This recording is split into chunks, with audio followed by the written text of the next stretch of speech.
Consigliere Ullman, prego. Grazie Presidente, ma come dicevo prima, questo è un parere consultivo che abbiamo già dato su un'opera che arriverà, se arriverà tra qualche decennio, e allora bisogna dire subito, fin da subito, che non è entusiasmante stare qui in una torrida serata estiva a discutere di queste questioni. Si confronteranno due tesi di questo Consiglio comunale. C'è chi crede che costruire una nuova ferrovia moderna, adatta alle esigenze del mercato di oggi e soprattutto del mercato di domani, sia possibile, una ferrovia di respiro continentale. C'è invece l'altra tesi che dice che questo non è necessario, dice che è addirittura dannoso e che magari basterebbe ammodernare le ferrovie esistenti. Io credo che tutte e due queste tesi abbiano dei fondamenti, sono legittime, anche le motivazioni del movimento NOTAV da alcuni punti di vista sono legittime e motivate. Io però da operaio vorrei rivolgere un pensiero a questo movimento NOTAV. Stiano attenti a non essere strumentalizzati da chi oggi attraverso lo spread manovra il mondo, perché il problema dei problemi, a mio avviso, che sono un operaio, è trovare oggi un equilibrio accettabile tra il valore del lavoro e il valore dei soldi. Invece vedo che questi si concentrano soltanto sulle ferrovie, sono giovani, intelligenti, studiati, state attenti a non farli strumentalizzare. Comunque avete passione, andate avanti nella vostra opera, perché avete, da un certo punto di vista avete ragione. Grazie. Siamo neanche tanto giovani. Le ferrovie che abbiamo hanno 150 anni circa, cosa significa che hanno iniziato a progettare prima, cioè la progettazione ha più di 150 anni.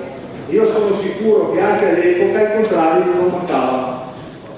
Anche all'epoca i contrari erano sicuramente molto forti, avevano delle argomentazioni legittime. Chi all'epoca gestiva il trasporto di merci di persone che venivano su carri di legno trainati da cavalli erano sicuramente contrari alla costruzione delle ferrovie.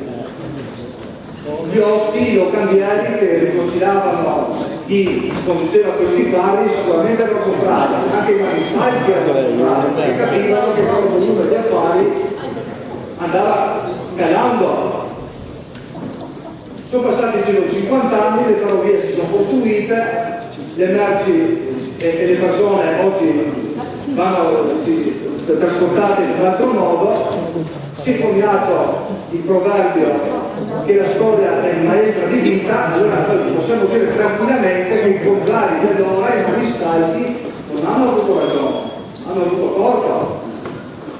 E guardate che i contrari non fanno mai la storia la fanno coloro che hanno una visione del presente e del futuro e che poi indovinano. Questo accade. E se è vero che la storia è maestra di vita, possiamo anche percorrere in maniera breve e succinta la storia di questa città. Questa città non sarebbe tale, ma sarebbe un porto di pescatori senza il suo porto. Questo lo sappiamo tutti. E allora, e sappiamo anche che questa città non è proprio Florida.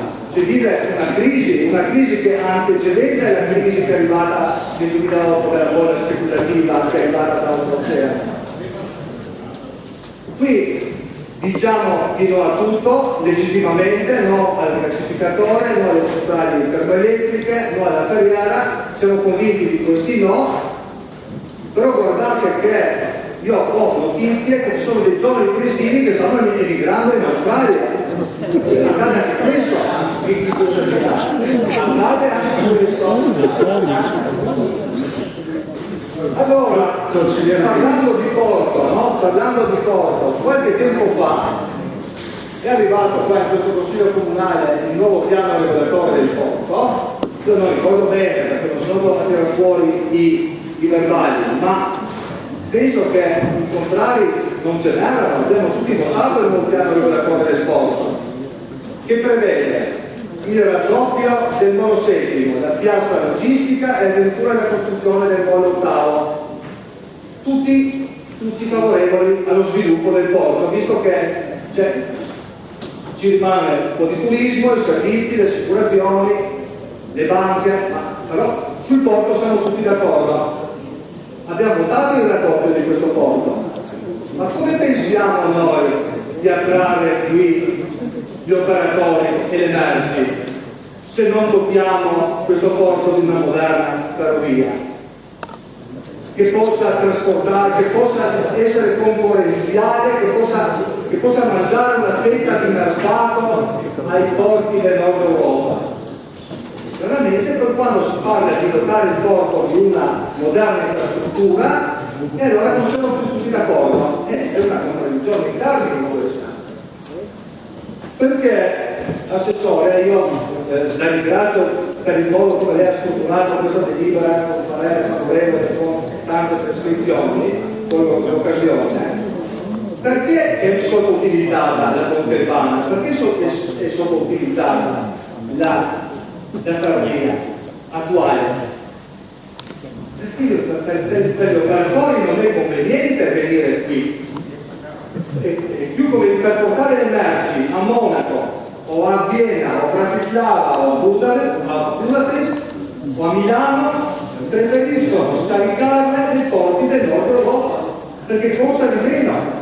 È vero che non c'è un rapporto tra costi e benefici della delibera, però i numeri basta andarsi a cercare, basta parlare con gli operatori economici, perché anche loro sono una categoria.